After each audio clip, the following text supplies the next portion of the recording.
Hello there, Dash TV televiewers. Good afternoon. You're welcome to this first edition of Cameroon Today for the week. We are Nelly Lapa and Marivon Dongo for presentation. Good afternoon, Marivon. Bon après-midi à vous, Nelly Lapa, madame, monsieur. Bon début de semaine. Bienvenue sur Dash Télévision. Bienvenue surtout à cette toute première édition du Journal du Cameroun de la semaine. Nous vous donnons la vitrine du journal. À suivre dans cette édition d'information, Paul Biya, candidat à l'élection présidentielle de 2025. Le président sortant a fait l'annonce hier, dimanche 13 juillet, sur ses comptes sociaux. Au lendemain de cette annonce, parole aux Camerounais, les points de vue divergents, la préparation de l'élection présidentielle est plus que jamais en marche au Cameroun.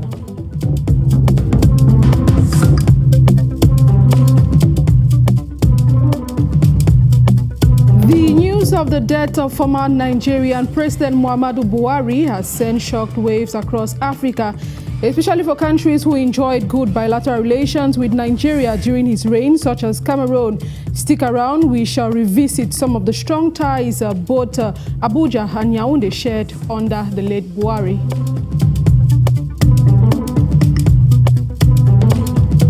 Plus, the people of Malimba have reunited in a significant return to the Gondo Festival. This comeback reflects a desire to reunite with their heritage. À suivre également du sport dans cette édition d'information. Coupe du Cameroun, 8e de finale. Aigle du Mungo, Fauve Azur, PWD de Bamenda sont éliminés. Les rencontres se sont tenues ce week-end au Cameroun. Retour complet sur ces 8 rencontres qui ont meublé cette phase. Ce sera avec Jerez Guetplan. A tout de suite.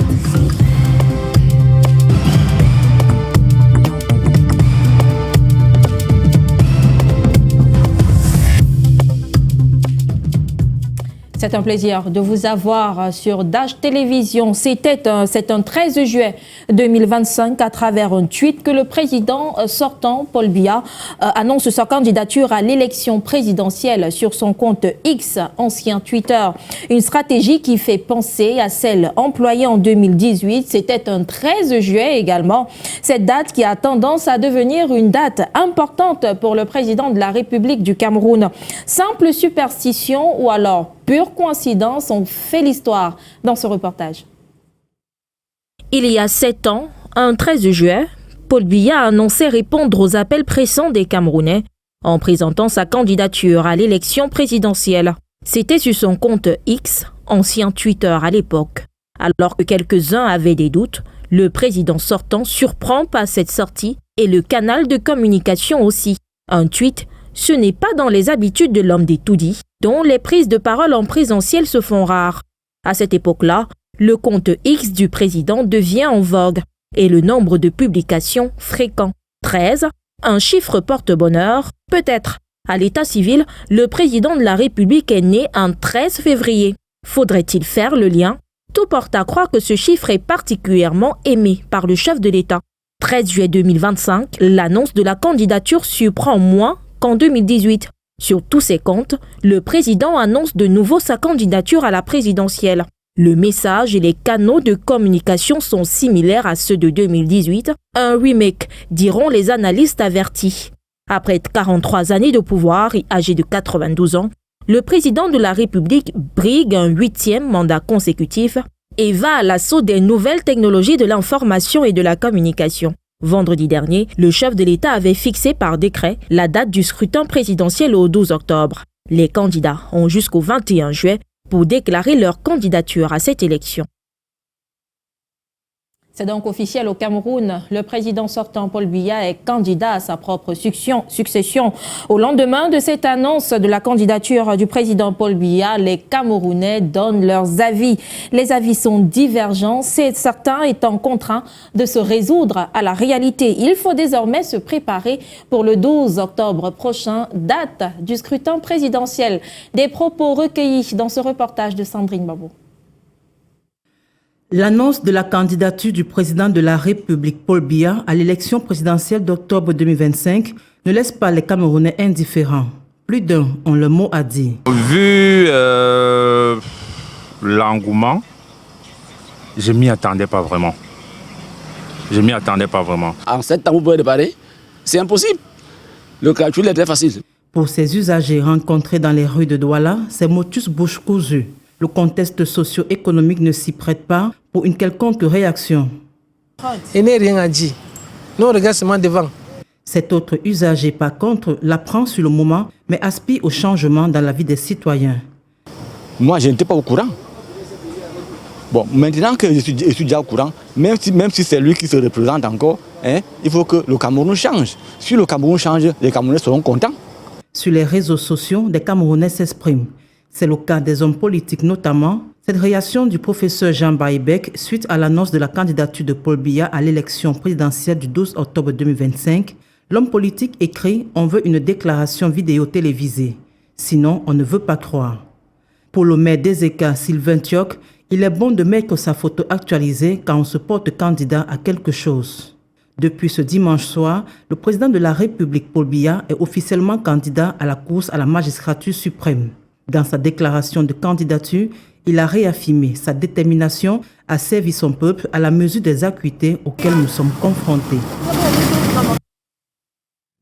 As October 12 comes closer, more and more Cameroonians await with excitement to finally go on voting day. Their only worry, however, is the fact that most of them still don't have access to their voters' card. Some frown at the repeated postponement they receive whenever they approach an Elecam head office.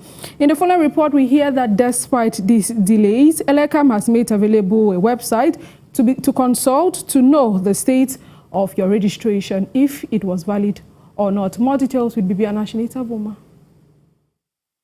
Official announcements state that the elections in Cameroon will be held on the second Sunday of October, which is October 12. This technically creates a sense of excitement to many, some of whom will be voting for the very first time. I can say I'm excited. It's my first experience and I really want to participate this time around. I'm happy I got registered this afternoon. I just want to prove myself to be a true citizen of our nation, Cameroon. Others, on their part, are pursuing their voters' cards now more than ever because to them, they need to change the employment situation in the country through voting. Je suis venu m'inscrire pour le changement du pays. I have registered so as to change the country. Even if it is the last day, it is still important. Youths are unemployed, which is not good. Some of them are very intelligent and have gone to school and very talented. You even see someone of 45 years living with the parents. Meanwhile, this country has almost everything for development. Et dans notre pays, on a presque tout pour le développement. Some civilians are bitter due to a repeated push forward upon visiting the centers to collect this loan document, which makes them eligible to vote. Depuis près d'un an, on fait que me tourner. On dit la carte n'est pas encore disponible. It's almost a year I'm running behind my voter's card, and when I come, they tell me to come again next month. We have other things doing and cannot keep running behind an organ. Now they have asked me to come back by the end of September. Where is the proof that when I return then I will receive the card? Fin septembre. Qu'est-ce qui prouve qu'en revenant en fin septembre, j'aurai ma carte? While some revisit registration centers, others move from one to another, hoping they find their luck in one, though this luck is still seemingly far-fetched. No. I don't make what take place and what's here. I'm not going to place them. I make a problem and I make a problem. I make a problem. Elecam, on its part, has published a social media handle www.elecam.cm through which voters can verify their information while waiting for the originals of their voters' cards. Les inscriptions sur les listes électorales sont donc désormais bouclées. Le corps électoral a été convoqué par décret présidentiel. Eux, ils ont choisi de réagir au lendemain de la convocation de ce corps électoral au Cameroun. Eux, ce sont les jeunes de la région septentrionale du Cameroun qui aspirent au changement. Pour ces derniers, le plus important est que le Cameroun retrouve sa prospérité, quel que soit le candidat qui porte ce changement. Leurs propos sont recueillis dans ce reportage de Serge Betra ici. Le décret portant convocation du corps électoral pour la présidentielle d'octobre prochain va désormais fixer les Camerounais sur les différents candidats à ce scrutin. Dans le septentrion déjà, les potentielles candidatures de deux anciens alliés du régime suscitent des espoirs au sein de la jeunesse qui aspire au changement. Nous, en tant que jeunes, on veut le changement. Que ce changement-là soit vraiment positif. Ce n'est pas pour dire aussi que Biya n'a pas travaillé, il a travaillé, mais sauf que ceux qui sont derrière lui n'ont pas accompli la mission qu'il fallait. Maintenant, nous sommes au chômage, les jeunes souffrent, la population, comment on peut dire, la population souffre également. Nous n'avons pas de routes, nous n'avons pas d'eau, d'électricité, tout est du gâchis au Cameroun. Maintenant, peut-être avec les nouvelles têtes, peut-être il y aura un grand changement, c'est notre espoir. Si ce changement est une nécessité, il devrait se faire selon eux de façon transitoire aux besoins par une opposition forte, à défaut d'une candidature unique. On a peur que la candidature de M. Biya, de M. Bello et de M. Issa Chiroma Bakari vienne diluer peut-être tous ces efforts de changement. C'est pour cela que je disais tout à l'heure qu'il faut une coalition autour d'une candidature unique ou au moins d'une candidature forte. Si on n'a pas une candidature unique, qu'on ait une candidature forte, les forces coalisent autour de cette candidature. On a des personnalités de haut vol. Le président Bello, c'est une personnalité qui a de l'expérience, qui peut très bien gérer cette transition. Même si la transition générationnelle n'est pas le catalyseur exclusif de ce changement, la jeunesse devrait être impliquée dans le projet de relève porté par chacun des candidats à ce scrutin. Le pouvoir doit revenir aux jeunes. Le pouvoir doit revenir aux jeunes, s'il y a possibilité, vraiment. Mais s'il y a un candidat idéal, vraiment, pour remplir ces fonctions, même parmi ces candidats tels que Bello, c'est un candidat là, s'il se croit vraiment apte à diriger le pays, moi je soutiendrai Bello. Mais si Bello pense que lui aussi, il faudrait que le pouvoir revienne aux jeunes, là aussi on n'a pas vraiment quelque chose à dire contre ça, puisque c'est d'abord notre souhait. Tout notre souhait, c'est la transition d'abord générationnelle. Il faudrait qu'il prépare maintenant la relève. Il faudrait que les jeunes aussi entrent dans la scène politique. L'élection présidentielle est prévue pour le 12 octobre prochain. Entre promesses et espoirs de changement, les attentes des jeunes du septentrion sont désormais en direction des potentiels candidats qui devront s'investir à s'attribuer les différents suffrages.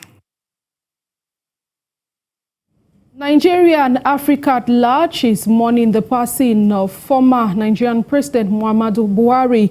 Under the Buhari regime, Cameroon and Nigerian relations reached historic peak, driven by shared security and economic cooperations, from the creation of the multinational joint task force to the liberation of nearly 50 Nigerian villages. Military ties deepened through 23 high-level meetings and 18 security agreements. Diplomatic visits and cross-border efforts against terrorism and secessionism further cemented this partnership, with trade peaking at $2.8 billion in 2022. The Buhari-Biya era leaves behind a legacy of unity, resilience, and a blueprint of lasting regional stability. Patricia Pupa. Cameroon-Nigeria military cooperation reached its peak under the presidency of Muhammadu Buhari. This friendly but strategic relationship was marked by 23 official bilateral meetings. As early as 2015, Paul Biya and his Nigerian counterpart coordinated their counter-terrorism strategies in the Lake Chad Basin against Boko Haram through the creation of the multinational Joint Task Force. We stand ready to work with you to harness the great potentials that our countries have in abundance in order to open up opportunities for our people in the interest of the security and national development of our countries. The Cameroon-Nigerian-Chad Tripartite Summit, organized annually, testified to this exceptional coordination. These meetings generate 18 security cooperation agreements between 2015 and 2023. The exchange of military information between Yaoundé and Abuja reached a high level under Buhari, as about 50 Nigerian villages were liberated thanks to joint military efforts. Cameroon and Nigeria under Buhari also collaborated in the fight against secessionists from both countries. The exceptional relationship between Muhammadu Buhari and Paul Biya was marked by the diplomatic visit of Buhari to Cameroon in July 2015 and Biya to Nigeria the following year. In the economic front, Cameroon-Nigerian trade reached $2.8 billion in 2022, the highest between the two countries, according to the National Institute of Statistics. Observers say the Biya-Buhari legacy will have a lasting influence on bilateral relations between Abuja and Yaoundé. Away from politics, let's now talk the holiday fever. While many see the holiday season as a period for children to play and relax, children in Bafoussam are redefining this season by embracing practical workshops that teach them valuable skills. From music and art and journalism and technology, these activities are opening new doors for these children and inspiring a generation to grow beyond the usual school curriculum. Leslie Fru. Across Cameroon, the long holiday season is often seen as a break from academic routines, a time for rest, travel, or leisure. But in some communities, it's also becoming a season of opportunity, where children trade boredom for personal growth and hands-on learning. From music, where participants learn to sing, play the piano, and handle the guitar, to visual arts, beading, knitting, computing, and even journalism. These activities are taking center stage in Bafoussam, where more than 100 children are enrolled in diverse workshops. All what we want is to, occupy these kids, not just occupying them, but, keep them busy during this holiday period so that they can learn other things away from the school environment. It's not all about, occupying them. We want to attain a level where when these kids, they finish, this 1 month training, they go back, they can be able to, produce all what they have learned from this program. For example, in terms of computer, they should be able to know how to manipulate the computer very well, no matter their ages. They should be able to know how to do bidding at their level, such that during holidays, even if a child wants to produce, maybe some beads and sell, that's another form of economic empowerment to be able to help them, assist their parents, even in their very tender ages. The initiative seemed to be achieving its purpose, as many children express enthusiasm about your newfound skills. Particularly, I'm doing beading. So I decided to do beading because I wanted to acquire new skills. And as today in our country, it's not only education, you need to also know what to do with your hands. I discovered how to do bangles while learning how to do many things, but in beads. So the things are coming out very, very beautiful. So organizers remain hopeful about the long-term impact on these young minds. Before a child leaves here, we hope to see a child that is fully equipped, fully armed, complete, to be able to face the world, not only in, economic empowerment or socioeconomic skills and so on, but again, a child who is able to know his or her civic responsibility. Spearheaded by the Ministry of Youth and Civic Education, this patriotic and civic holiday camp offers a meaningful alternative to idle holidays, one where young Cameroonians not only enjoy their break, but also return home with lasting skills and values. That was Leslie Fru there, ending that report. On to other news now. Harangada Golonga Josiane, a native of Yagua in the far north region of Cameroon, is the new Miss Cameroon. She was crowned by Mrs. Chantal Biya, guest of honor at the 18th edition of the beauty pageant held at the Yaoundé Conference Center on July 12. Nadine Mebune has the highlights of that pageant in this report. Candidate number 11.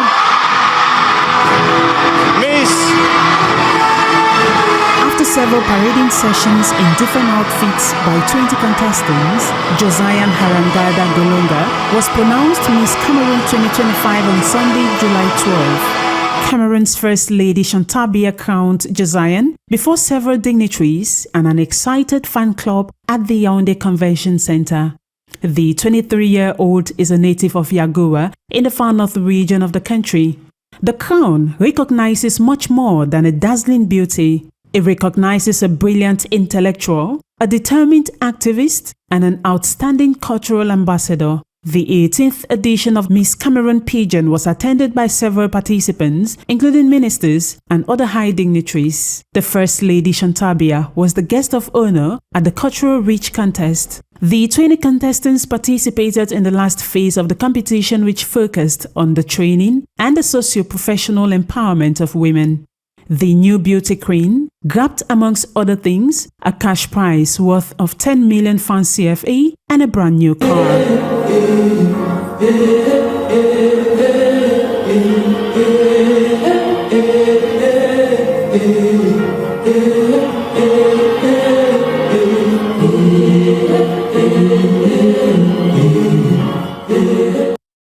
Talking now about the Gondo Festival, as we mentioned in one of our lead stories, the drums of tradition are echoing once again for the Malimba people as they make a long-awaited return to the Gondo, the reverent gathering of communities, of Cameroon's coastal communities. After years of absence, this symbolic comeback reflects a deep desire to reconnect with their heritage and affirm their place in the cultural fabric of the nation. Leslie Fru. After decades of absence, the Malimba people have officially marked their return to the Ngondo, the cultural and traditional assembly of the Wata peoples. This comeback is being hailed as a powerful reconnection with ancestral values and identity. Speaking on the occasion, Eugene Jacques Matanda, chief of the urban Malimba Katon in Edea, expressed pride in this long-awaited return, describing it as a vital step in preserving the heritage of the Malimba community. Today, the world is a dynamic place. People need to be united. Two roads cannot chase the same car. The Ngondo caravan will make a symbolic stop in Edea on August 23, 2025 at the Lycée de Kite Esplanade. Preparations are on the way, with support from the 11 third-class chiefdoms of Katon. This year's edition embraces openness and modernization, reflecting the Ngondo's growing inclusiveness. The Malemba people, though a minority, are mainly found in Edea 1, Edea 2, Mwango, and Dizange, where they often blend in with larger Bassa and Bakoko communities. Alors, le Ngondo vient ici. La première des questions que... The Ngondo comes in here. The first question we ask is about the importance. So I'm telling you, the importance of the Ngondo lies here. As I said before, we can no longer live alone. We must live with others. The Malemba are a minority people. Une tribu minoritaire. The upcoming Ngondo event in Edea is expected to draw attention not only to the Malemba people, but also to the enduring richness of Cameroon's cultural diversity. Et nous ouvrons la page sport avec cette actualité. Les ressortissants d'un Kambé, village situé dans la région du nord-ouest Cameroun, trouvent le moyen de s'occuper en cette période estivale. Ils ont organisé le tournoi Wikuda dans la localité de Bonabéry, c'est dans le 4e arrondissement de la ville de Douala. Un tournoi qui a débuté depuis le 29 juin dernier. C'est bien une première à Douala. Les détails avec Justin Steve Biram.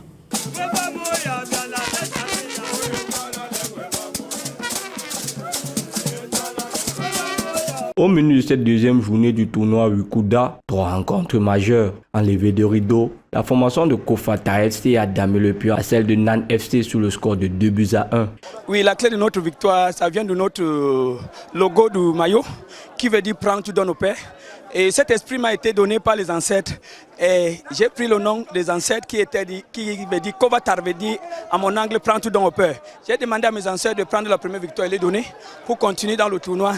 La deuxième affiche a opposé Chouchou FC en bleu à United en Progress en vert. À la mi-temps, c'est logiquement la formation de Chouchou FC qui mène sur le score de 2-0. À main le sol, debout assis, la centaine de jeunes passionnés de football a pu assister à une rencontre palpitante et pleine de buts. De retour des vestiaires, les Verts d'United en Progress mettent le pied sur l'accélérateur et réussissent à rétablir la marque. Score final, 2 buts partout. Pour moi, la compétition c'est bon. Comme ici, même chez moi, c'est bon. Parce que ici, tu vois comment ça commence, ça chauffe. Mais ce n'est pas la différence parce que je joue ici comme je joue au village. Parce que quand tu vois les gens, tu vois, quand je regarde, je vois ma frère, ma soeur, c'est comme le village. Le troisième match a mis aux prises l'équipe de Kiba FC en rouge à celle de Boom Shopping Star en violet.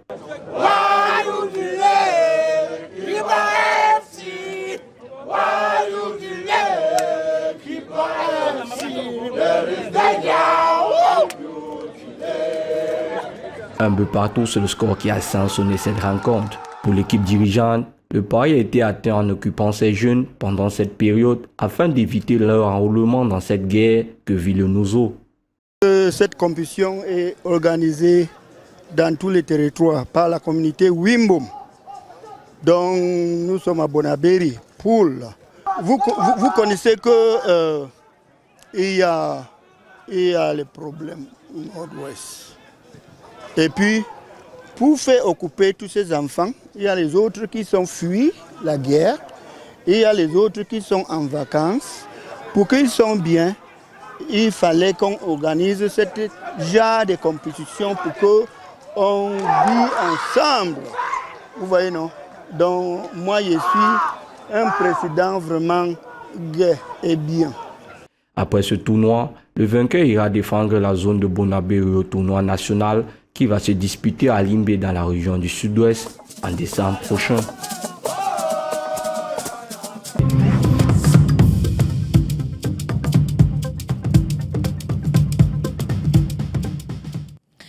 Et nous poursuivons avec la page sport avec notre unique Krusty Sandazwanga qui nous a rejoint sur le plateau. Bienvenue, bon début de semaine. Merci Marie-Van, merci de me recevoir. Bonjour à vous. Good morning Nelly Napa. Hello Krusty. Hi. How was your weekend? Oh, le week-end, il y avait beaucoup d'activités et donc on ne s'est pas du tout ennuyé entre la natation, le football, le sport automobile. Tout est passé ce week-end. Au passage également, mon téléphone également a payé les frais, mais bon, après... Those are some of the collaterals we have to pay on the field for work, but it's fine. Check up, we'll get a new one soon.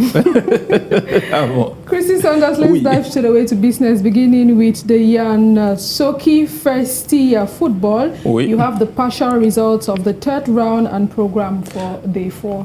Oui, justement, après la deuxième journée, on a joué la troisième journée du côté de Yasuki Festive Football. Du côté de Yasuki, évidemment, c'est dans le 3e arrondissement de Douala. Et donc, pour ce qui est des résultats, évidemment, des matchs partiels, il y a 2 matchs qui se sont joués ce week-end. Et pour les résultats, Futur Star a battu AS Vétéran 2 buts à 1. Et Asvi a battu Yatika 1 but à 0. Alors, on a la programmation, évidemment, de la 4e journée. Ça commence aujourd'hui. On a là, donc aujourd'hui à 16h, Victoria va jouer contre Jacob FC. Demain, mardi à 14h30, Futur Star jouera contre Plaisir FC. Yatika jouera contre Guanba Coco Est. Ce sera 15h. Mercredi à 14h30. Victoria FC va jouer contre Banga FC à 16h. Hôpital Catholique va jouer contre AS Vétéra, donc de bas catholique. Voilà un tout petit peu pour ce qui est dans les résultats partiels et puis la programmation de cette 4e journée.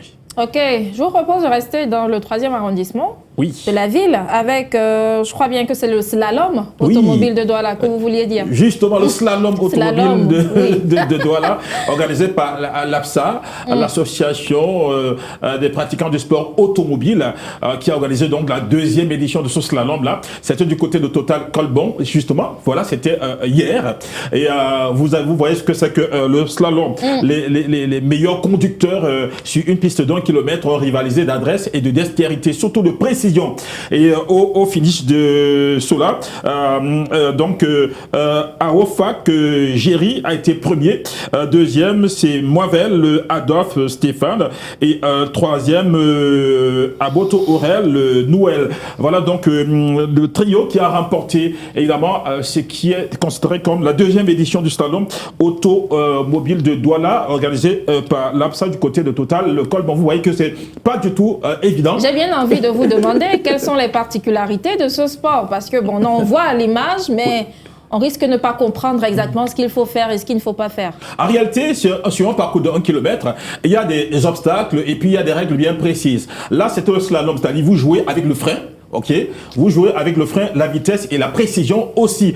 Et il y a un parcours que vous devez absolument, il y a les obstacles que vous devez absolument contourner sur un temps bien précis. C'est-à-dire, si on vous a donné un timing de 20 secondes pour contourner un espace, mais si vous faites en 21 secondes, mesdames, c'est moins 1 sur votre, voilà, par exemple, ça, ce que vous voyez à l'image là. Vous le faites, mais c'est sur un timing bien précis. Ok, c'est bien chronométré, auquel cas vous passez à côté de votre course. Et donc, celui qui a remporté la première édition l'a remporté cette fois-ci encore, c'est Awo Fakjeri. C'est d'ailleurs lui que vous voyez avec la voiture qui arrive là, comme cela. Et je vous propose donc d'écouter le président de cette APSA, cette association-là. Il s'appelle évidemment William Chinda. Il réagit après évidemment cette deuxième édition.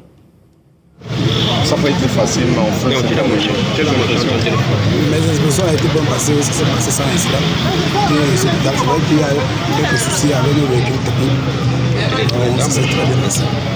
Qu'est-ce qui aura fait la particularité de cette édition? La particularité de cette édition, c'est parce que cette position est déroulée sur une ligne droite. Donc on était passé par 1000 mètres, aller-retour 2000 mètres, mais on était obligé de la pousser parce qu'il y avait c'était circonstance qui a permis qu'on retire pas.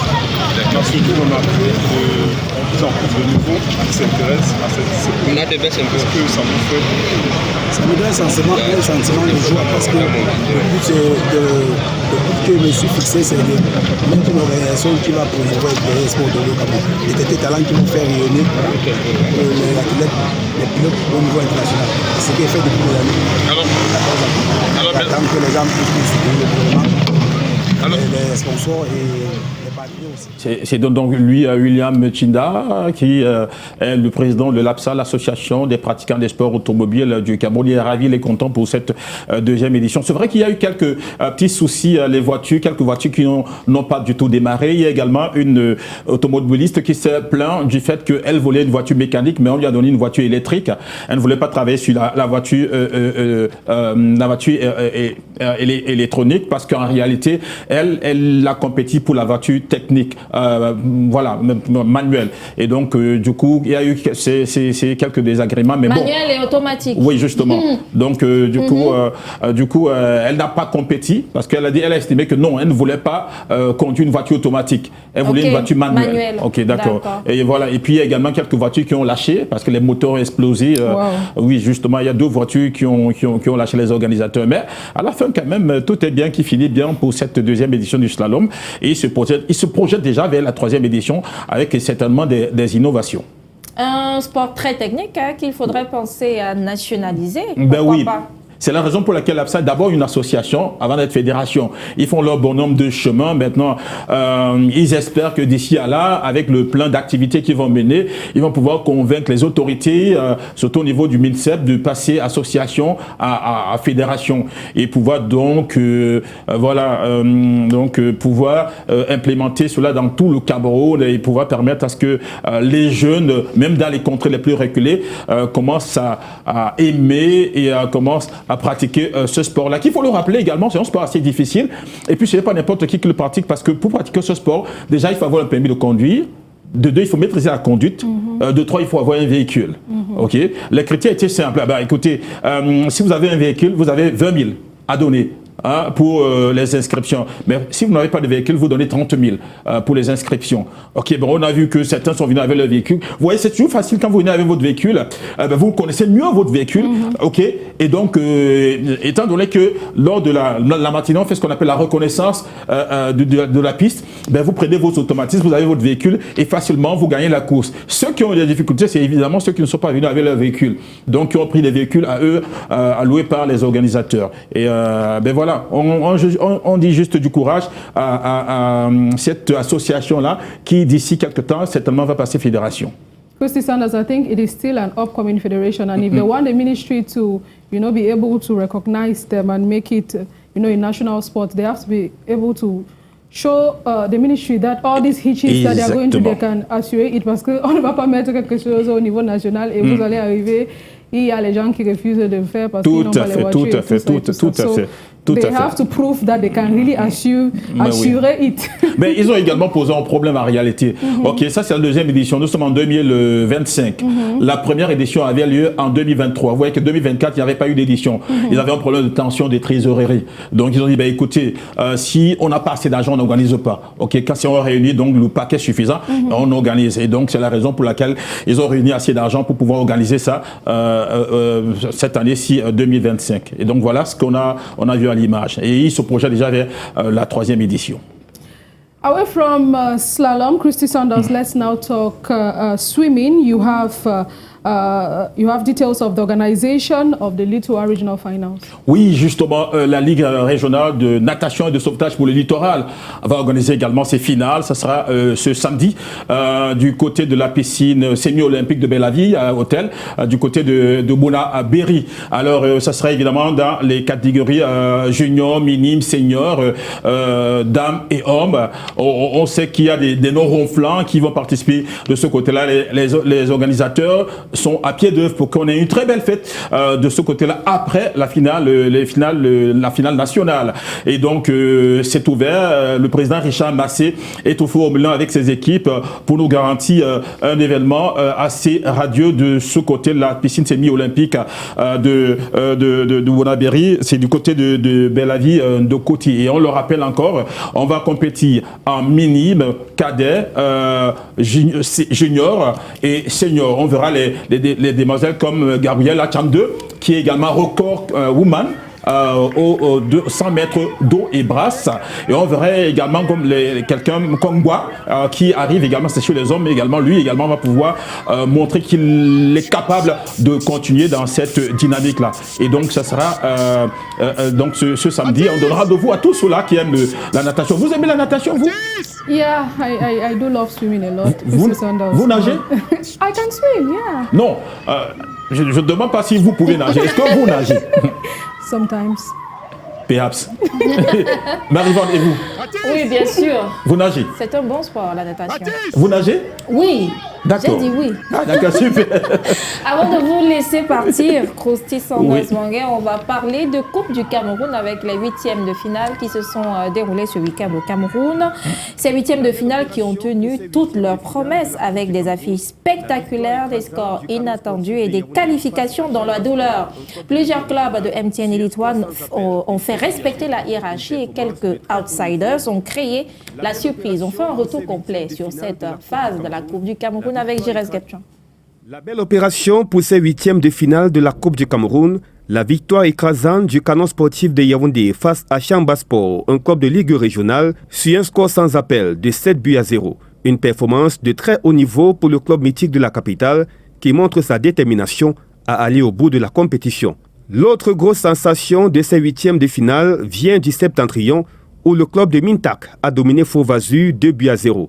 Dans un autre match très disputé, Racine de Bafoussam s'est qualifié au tir au but face à Royal FC de K, 5-4. C'est finalement l'expérience des joueurs du tout-puissant de l'Ouest qui a fait la différence lors de la séance des tirs au but. L'expérience, on a arrêté trop de buts, c'est un match qu'on aurait fini depuis la première mi-temps. Même la seconde encore, on s'est donné beaucoup d'occasions. Je pense qu'on s'est tiré nous-mêmes la balle sur la jambe parce qu'à la fin, ça aurait été le contraire. Parce qu'à un moment, on a amené Royal Dunka, c'est une équipe de la deuxième division, mais qui avait certainement envie de passer dans cette coupe, surtout qu'ils sont éliminés pour les barrages du côté de l'Ouest. Grosse désillusion pour Royal FCDK de la Ligue régionale de football de l'Ouest. L'aventure en Coupe du Cameroun s'arrête en huitième de finale pour le club de 3e division. Très satisfaisant, parce que une équipe qui vient d'être créée et qui joue arriver jusqu'à ce niveau, ça veut dire qu'on doit être très satisfait de là où nous sommes sortis. Apogès de Fou a confirmé sa solidité en éliminant l'Aigle du Mungo 3-1. Dans l'une des affiches les plus attendues, Colombe du Dia et Lobo a pris le dessus sur PWD de Bamenda 2-0. Solide collectivement et discipliné, la Colombe confirme son statut de tenant du titre et prétendant sérieux pour un nouveau trophée.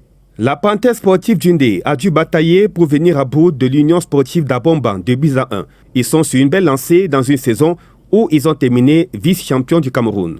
Dans un derby de l'Ouest Cameroun, l'Aigle de la Menoie a pris le dessus sur Ruisier du Noun, 3-1. Un derby maîtrisé par le promu en MTN Elite One qui confirme sa montée en puissance. Vous savez, nous sommes sur une bonne spirale et nous devons exploiter cette spirale-là. Et nous sommes déjà à 10 matchs, 10 victoires. Et nous attendons le 11e. Et vous savez, nous avons fait une très bonne préparation pour les play-up. C'est ça qui nous aide en Coupe du Cameroun pour le moment. Atlantique de Kribi a surpris la Gazette de Garoua grâce à une victoire précieuse, 1-0. Avec ces résultats, les quarts de finale promettent des duels très disputés entre les survivants. Des clubs mythiques comme le Canon ou l'Aigle de la Menoie seront au rendez-vous. Mais attention aux surprises comme Mintak ou Atlantique de Kribi. La suite de la compétition est donc vivement attendue. Krousti Sanders Bangay. Oui, la dynamique, en fait, en réalité, on s'achemine inexorablement vers la finale de la Coupe du Cameroun. Parce qu'en réalité, après cette finale-là, ça sera excite évidemment la saison 2025. Bienvenue, la saison 2026. Et donc, bravo pour ceux qui ont remporté. Oui. Voilà, ils continuent l'aventure. Félicitations également pour ceux qui ont été battus. Ils n'ont pas démérité. Mais après, la Coupe du Cameroun a sa réalité, voilà, il faut juste un gagnant à chaque fois et voilà, et un perdant qui rentre à la maison et donc et l'aventure continue pour les autres et on se met au travail parce qu'en réalité c'est pas fini derrière parce qu'après la Coupe du Cameroun il va falloir commencer à préparer la saison qui arrive qui sera aussi corsée que la saison qui est en train de s'achever. Et l'aventure continuera avec vous dans quelques jours. On vous donne rendez-vous encore d'ici mercredi. Ben oui, évidemment. Sur ce plateau? Sur ce plateau, oui, avec beaucoup de plaisir, beaucoup de joie, beaucoup de gaieté, voilà, et beaucoup de panache aussi. Merci. Je vous en prie. Voilà, on met donc un terme à cette page sport avec Krousti Sanders Bangay. On met également un terme à cette première sortie de la semaine du Journal du Cameroun sur Dash Télévision. Rendez-vous pris demain 12h, Nelly. The rendezvous has been taken, Marivon Dongo. Ladies and gentlemen, we shall be with you tomorrow at exactly midday. In the meantime, stay with us for more programs and, of course, news coming up right here on Dash TV. Good day.